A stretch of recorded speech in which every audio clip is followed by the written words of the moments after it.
Сәлем, Караван Кизет медиа порталында жаңа подкаст, жаңа сұхбат. Эфирде мен Ғалымжан Сәңкібаев. Бүгін біз әйелдер туралы, әйелдердің проблемасы туралы, тіпті зорлық-зомбылық туралы да айтатын боламыз. Жақсы бір кітап туралы да айтатын боламыз. Бүгін менде қонақта белгілі коуч, инфопродюсер Роза Әшірбаева. Қош келдіңіз, Роза ханым. Қош көрдік, сәлеметсіздер ме? Келгеніңізге рахмет. Сіздерге шақырғандарыңызға рахмет. Роза ханым, бірінші сұрақ мынадан бастайыншы мен. Инфопродюсер, бұл қандай продюсер өзі? Инфопродюсер бұл жаңа термин. Қазіргі кезде бұрындары мысалы біз тренингтерге офлайн барушы едік қой. Мына пандемия кезінде бұл өте қатты дамып кетті. Адамдар үйде отырып дамыды, білім алды, оқыды. Сондықтан да ол сала инфобизнес деп аталып кетті. Сол инфобизнесті жаңағы ұйымдастыратын, басқаратын адамдар инфопродюсерлер. Сондай екен ғой, өте қызық екен. Бұл термин өзі қай уақытта осы пандемия кезінде? Осы пандемия кезінде шықты. Қазір онлайн продюсер деген мамандық бар. Яғни жаңағы эксперттерді, не өзі эксперт болса, немесе қасындағы партнері болатын болса, сондай эксперт мамандарды онлайн площадкалерде жаңағы продвигать ету, олардың жұмысын ұйымдастыру, танымал ету және сол арқылы ақша табу онлайн продюсерлер деп аталады. Біздер 3 жыл бұрын Алматы әйелдер орталығын бастаған кезде біз ол нәрсенің осындай бизнеске айналады деп ойлаған жоқпыз. Біз партнеріміз екеуміз ниетіміз әлі де бірақ миссиямыз сол. Әйелдерге пайдалы ақпарат беру, денсаулығына қатысты, жан саулығына қатысты. Біз соны алға тұттық, біз соны Инстаграм арқылы халыққа оңай болсын деп жеткізе бастадық. Бірақ пандемия бәрін онлайнға шығарып жіберді. Біз шыққан кезде ешкім жоқ еді. Біз ғана бар едік. Алматы әйелдер орталығы деп. Біз ойлағанбыз енді тек қана Алматының ғана келіншектері жиналып, осындай бір жақсы әңгіме айтып, сырласып, бөлісіп жүреміз деп ойладық қой. Ал қазіргі кезде енді барлық аймақтарды, барлық аймақ, және қазақ тілді шетелдегі азаматтар, біздің барлық континенттерде қазақ тілді енді қандастарымыз көп қой. Барлық континенттерде біздің тыңдармандарымыз бар. Онлайн болғандықтан қолжетімді де ол. Түсінікті. Мынау сен жалғыз емессің деп аталатын кітап шықты, тұсаукесері болды, өзімде болдым. Осы кітап туралы айтып өтсеңіз, осы подкаст арқылы не туралы, не жайлы деген секілді. Бұл кітап сұраныстан туындады. Біздер онлайнда болған кезде, онлайн былай прямой эфирде, тікелей эфирде шығып түсіндіреміз, посттар арқылы, немесе аудио арқылы халыққа ақпарат жеткізіп жүрдік. Бірақ кітап түрінде ақпарат қабылдайтын келіншектер өте көп. Біз айтып жүрген дүниелеріміз осы даму жайлы, бақытты болу жайлы, өзіңді табу жайлы, бала тәрбиесі, әйелдің денсаулығы деген сияқты тақырыптарды біз оқысақ болма, кітап жүзінде шығарыңызшы деп.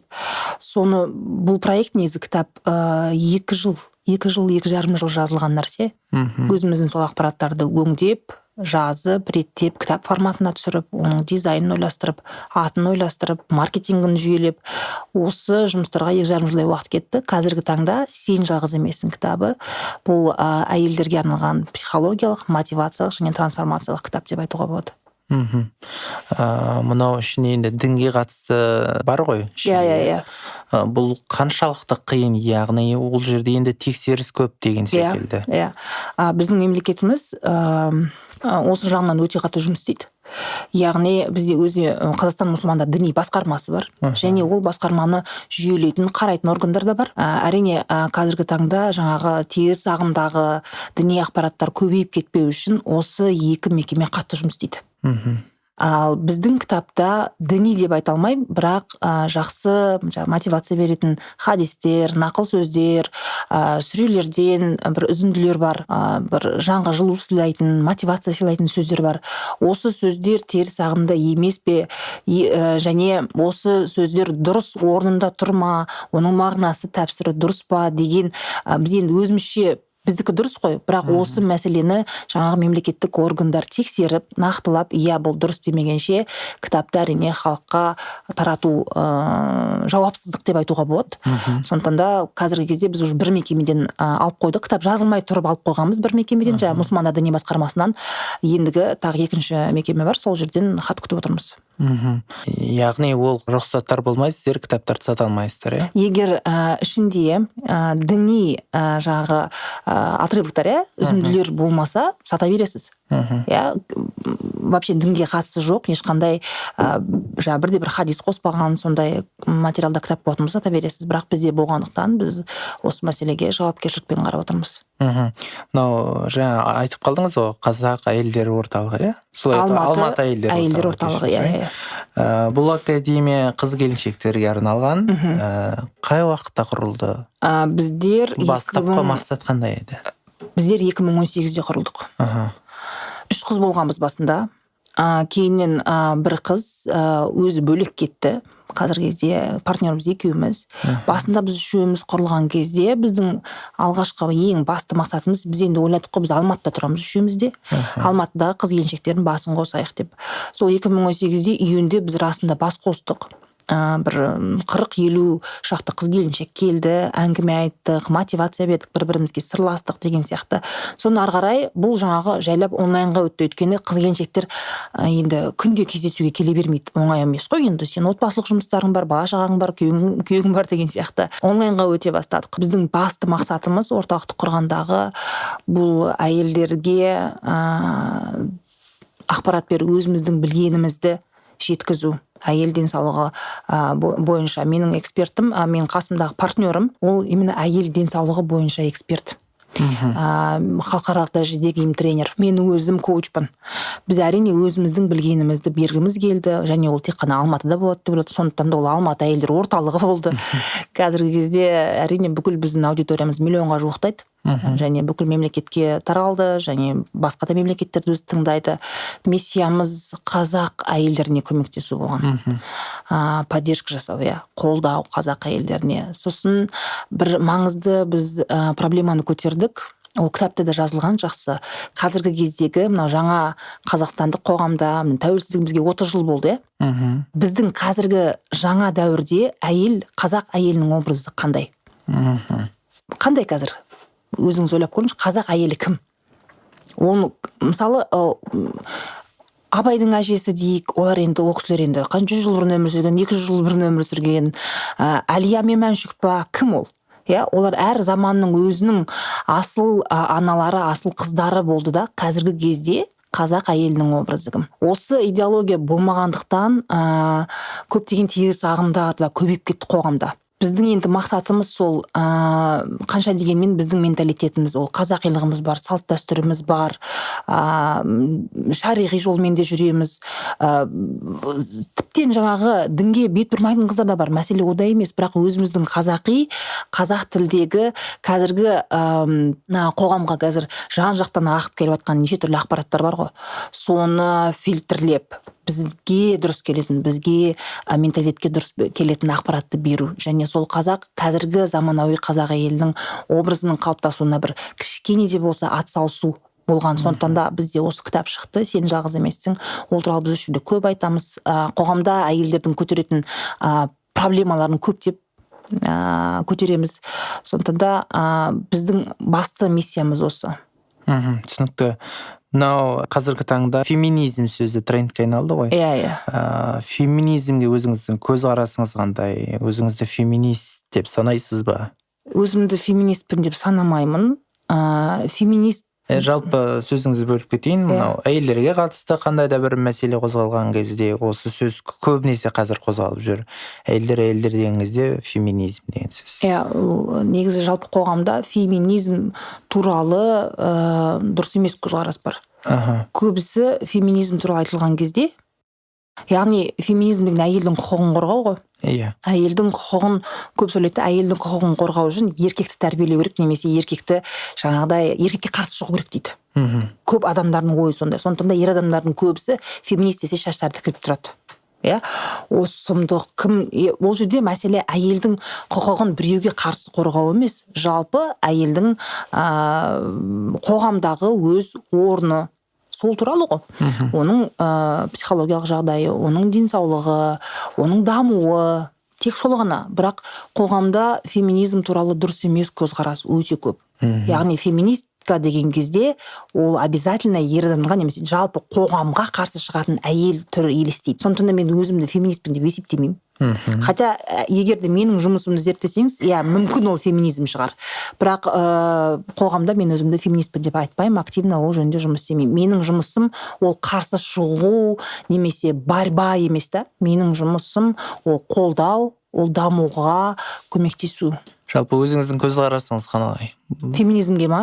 Біздің қоғамда феминистерге. Жалпы біздің ментальностьта ол мәселеге көзқарас дұрыс болмағандықтан, яғни сен қоғаммен күресе алмайсың ғой. Иә, оны әрқайсысын шақырып алып, жоқ, ол дұрыс емес, феминизм деген мынау деп айта алмайсың ғой. Сондықтан да нейтрально қараймын. Әркім өзінше түсінеді. Қарсымын деп те айта алмаймын, жақпын деп те айта алмаймын. Бірақ қоғамда дұрыс емес түсінік бар екен білемін. Түсінікті. Әйелдерге қатысты айтып жатыр қой, енді мынау балаларға қатысты зорлық-зомбылық туралы көп естіп жатамыз. Оны тоқтатудың жолы қандай? Жалпы көптеген әйелдер неге айтудан қорқады? Осындай проблемалар айтыла ма осы сіздердің орталықтарыңыз? Бізде орталықта проблемалар ондай айтылады. Бізде көптеген жан түршігерлік статистикалар бар. Бұл жаңағы сексуальное домогательство в детском возрасте деген бар. Осы мәселеде 85-86% қыз келіншектер осы домогательствомен кездеседі. Бала кезінде, қыз кезінде. Это страшная статистика. Оны көбісі әйелдер айта бермейді. Өте қорқынышты екен расында. Өйткені 10 қыздың ойлаңыз 8-і осындай проблемамен кездеседі. Онан бөлек жаңағы жасы жетпей, бізде қазір половое воспитание дегенге де көзқарас дұрыс емес. Адамдар ойлайды да, половое воспитание айтса, жыныстық қатынас үйретеді деп ойлайды. Секс үйретеді деп ойлайды да, ата-аналар қарсы шығады. Негізі бізде осы қоғамда жыныстық тәрбие болмағандықтан өте тоже страшная статистика. 16-ға толмаған қыздар, жасөспірімдердің 40% жыныстық қатынасқа түсіп қойған. Ол проблеманы көтеру керек, айту керек. Бұл жерде ата-ананың қаралмай қалуы. Ата-аналар мұғалімдерге қарсы, сендер айтпайсыңдар деп. Мұғалімдер өздері айтуға да қарсы, сонымен бала қараусыз қалады, ол ақпаратсыз қалады. Ол жасөспірім кезде, бала кезінде дұрыс жыныстық қатынасты, жыныстық тәрбиені дұрыс ала алмаған бала, ода всегда андай не болады, қызығушылық болады. Өйткені запрет қой. Қой тиме, қой қарама, как будто қоғамда ол нәрсе жоқ сияқты. Яғни ата-ананың өзінің дұрыс емес көзқарастарынан болатын нәрсе, осы жыныстық тәрбиенің дұрыс болмағанынан жаңағыдай сексуальный домогательство түседі. Өйткені дұрыс емес даму болғандықтан үлкен жастағы кісілерде осы проблемамен жолығады. Бізде сапалы, жақсы сексологтар, сексопатологтар жоқ. Психологтар, психотерапевттер регионда особенно жоқ. Жаңағы сексуальный домогательство сіздер ойлайтын шығарсыздар, көшеден бір педофил келеді деген сияқты. Ондай емес. Көшеден педофил келмейді. Өздерінің жақындары, туған туыстары, көршілер. Бізде сосын мынау қазақта мындай ғой, ата әжесінің үйіне немесе бір үлкен ағасының үйіне бүкіл бауырлар бала шағасын жазда каникулға барып тастайды. Олар не істеп жатқанын ешкім білмейді. Ойнап жатыр деп ойлайды. Бала жаңағыдай ақпаратты білмегендіктен не мектепте айтпайды, еш жерде ол айтылмайды. Сен, яғни қыз баланың денесі қандай, ұл баланың денесі қандай, неге олардың айырмашылығы бар деген сұрақтарға бала жауап алмағандықтан не істейді? По факту үйрене бастайды бір-бірінен. Понимаете? Вот это вот сол кезде басталады. Сосын үлкендерден жаңағы домогательство көпшіліктің басына болған нәрсе, жаңа айтқандай 10 қыздың 8-інде это стопудово бар нәрсе. Бұл нәрсе болмау үшін біріншіден ол енді мемлекет өз тарапынан жақсы жұмыстар істейді. Бірақ қалай? Уже ситуация болып қойғаннан кейін оның салдарымен күреседі. Бұл жерде тек қана ағартушылық, тек қана образование. Ағартушылық, яғни мектеп жастан бастап. Осыдан 2 жыл бұрын ба бір статья оқып едім. Францияда 6 жастан бастап балаларға әйелдің денесі мен ер адамның денесі қалай құралған. Олардың айырмашылығы не деген нәрсені мультфильм тұрғысында, анимация тұрғысында балаға түсінікті тұрғыда түсіндірген. Осы ақпаратқа жалғыз Қазақстан емес, бүкіл әлем не қылды ғой. Үркіді ме? Үркіде. Бүкіл әлем, тек Қазақстан емес, Ресей емес, не деген сұмдық 6 жасар балаға оның қажет не деген сияқты. Ол қазір бәрібір сол әйел адам мен ер адамның организмі, ағзасы әртүрлі екенін білмесе, олар бір-бірін зерттей бастайды. Мысалы, садикте бәрі бір группада ұйықтайды. Апайлар постоянно қарап отырмайды ғой. Иә. Олар тұрады бәрібір орындарынан ұйықтап жатқансып. Сосын жаңағыдай әрине бір-біріне қызығушылық танытады. Мысалы ол бала тәрбиесі исламда да бұрын айтылған, жалпы психологтардың да айтатын нәрсесі, бала тәрбиесіне қарайтын болсақ, даже бір жынысты қыз бен баланы, бір жынысты болсын қыздарды немесе бір жынысты ұлдарды бір төсекке бір көрпенің астына жатқызуға болмайды. Ағасы мен інісін немесе қарындасы мен әпкесін. Не то что разнополый, да? Однополый жатқызуға болмайды. Өзі определенный возрасттан кейін ол балаларды бөлек жатқызу керек. Бұл міндетті түрде болатын нәрсе, ол ата-ананың жауапкершілігі.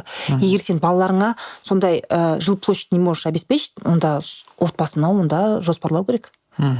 Өйткені әр баланың өзінің жеке шекарасы болу керек. Егер өзіңнің балаңа сондай зорлық зомбылық көрсетіп білгенін қаласаң, оның дұрыс дамығанын қаласаң, онда оның өзінің жеке территориясы болу керек. Сосын ол жыныстық тәрбие деген мәселе обязательно жаңағыдай жалаңаш денені көрсетіп, мынау деген нәрсе емес. Мысалы, элементарный нәрсе. Біздер үлкендер байқамайды. Кішкентай бала былай келіп амандасады ғой үйге қонақ келген кезде. Әкелші бетті дейді ғой. Бетімді сүйейін, әкелші дейді. Сосын бала сүйгіздірмейді. Мынау қайтеді? Кел ағаңды бетін сүй дейді. Қинап баланы құшақтап сүйеді. Это тоже нарушение границы. Мынау бізде психолог Анна Құдиярова болған. Сол кезде сол кісі айтқан. Мына әпшу берудің өзі негізі дұрыс емес. Дұрыс емес. Сол, өйткені ол баланың жеке шекарасына өту.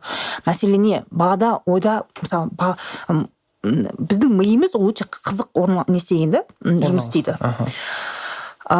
Сенің отбасыңда, сенің әке-шешең не нәрсені норма деп көрсетті, сен сыртта соны норма деп ойлайсың. Әке-шешесі жаңағыдай үйге келген кісілерге құшақта бетінен сүй десе. Ол соны норма деп қабыл. Яғни мен қаламасам да, менің денеме біреу қолын тигізе алады, мен қаламасам да, біреу мені құшақтай алады, сүй алады деген мәселе оның миында жазылады. Мне это можно, это разрешено дейді. Мен қаламасам да, үлкендер маған соны істейді, осы маған дұрыс екен деп ойлайды. Ол үйде болып жатыр. Енді қараңыз, бала сыртта мектепте. Біреу оған тиіскен кезде, ол сопротивляция етпейді. Ол қарсылық көрсетпейді. Өйткені оның миында уже программа бар, мынау дұрыс деген. Ол уже қарсылық көрсетпейді. Ол көрсете алмайды да. Мозг это программное обеспечение ғой. Сен жаңағы компьютерға қандай программное обеспечение жазасың, ол солай жұмыс істейді. Тура сол сияқты ата-анасы қандай обеспечение жазып береді, мынаны нені дұрыс деп көрсетеді үйінде, соны жасайды. Ол қаламасы да елдің алдына шығарып, жаңағыдай өлең айтқызып, тост айт, ағаларыңа тілек айт деген сияқты. Көп қой сондай. Яғни бала қаламаған нәрсені қинап істету. Ұялып тұр ол. Мысалы, адамдардың алдына шығуға, амандасуға ұялып тұр. Тәрбиесіз деп айтады, қой деп қинап жаңағы баланы ше.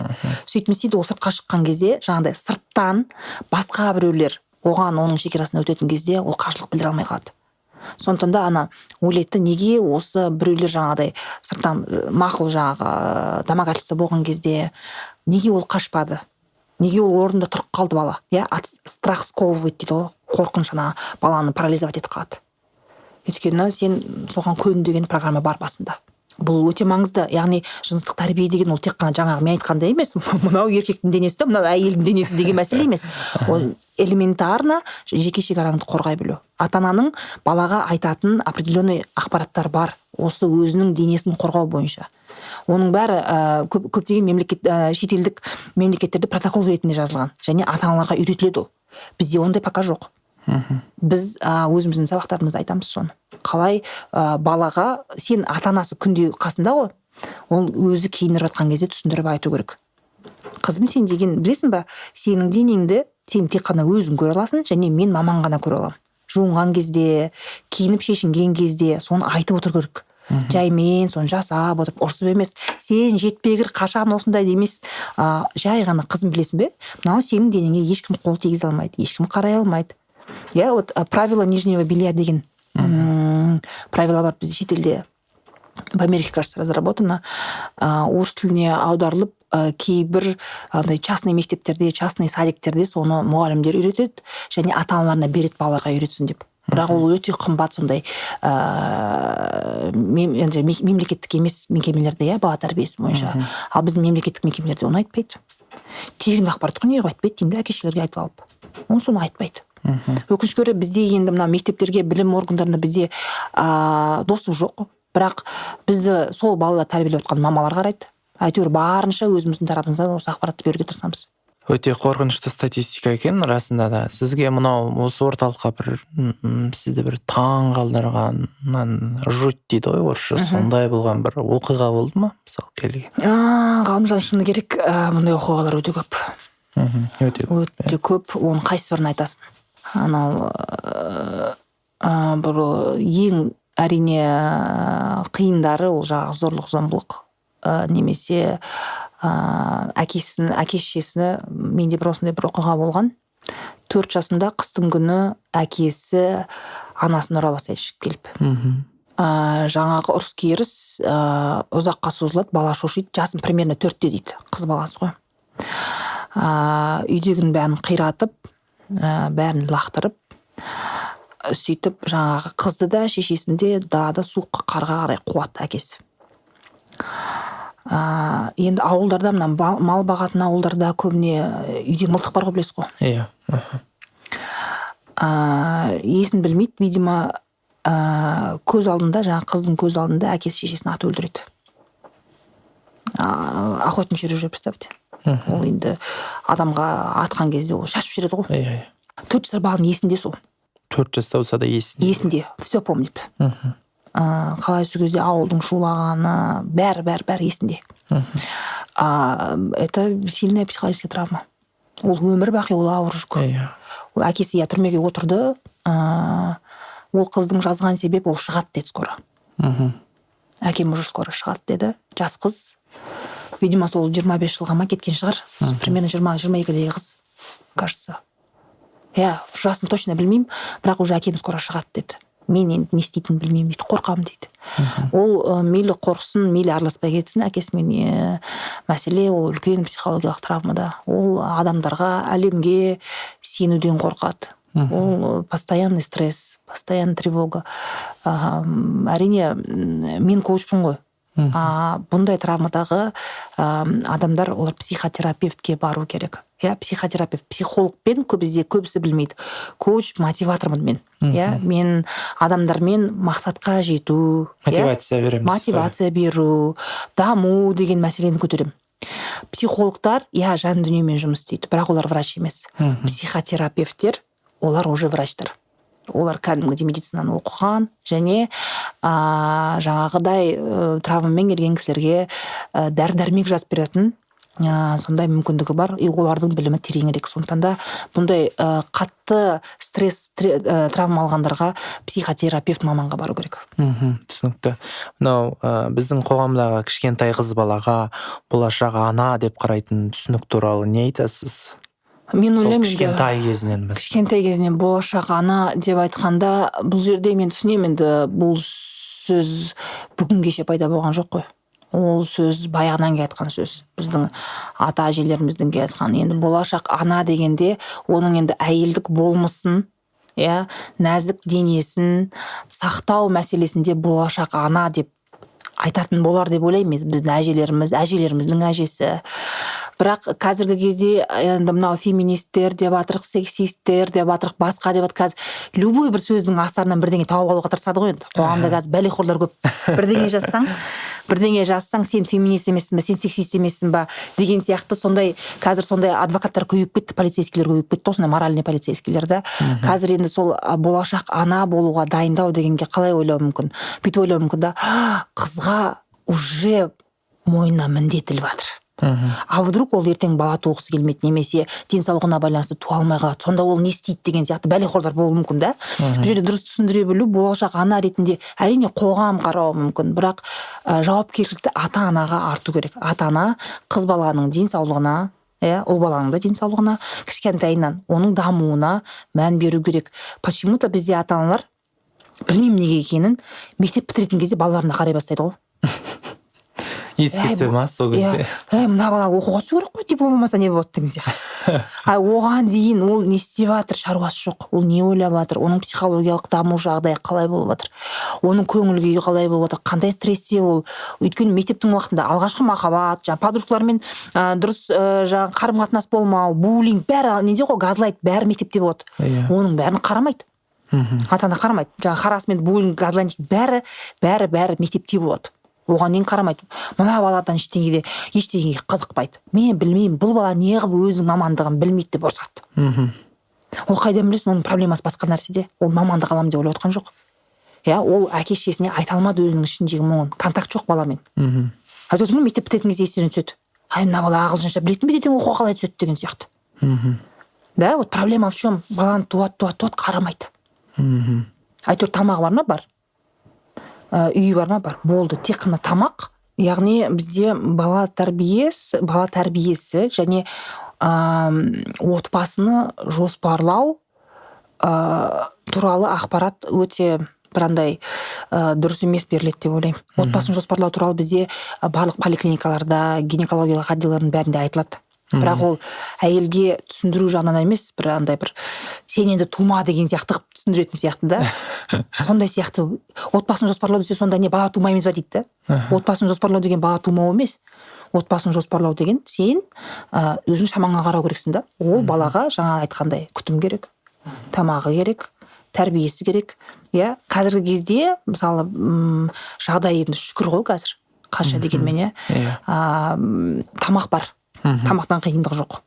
Мынау 90-шы жылдары тамақтан қиналатын еді ғой. Свет, газ, су бар. Әйтеуір арендаға тұрсаң да үйің бар. Балаға қазіргі кезде тек қана асырау емес, балаға қазіргі кезде ата-ананың вниманиясы керек. Назары керек.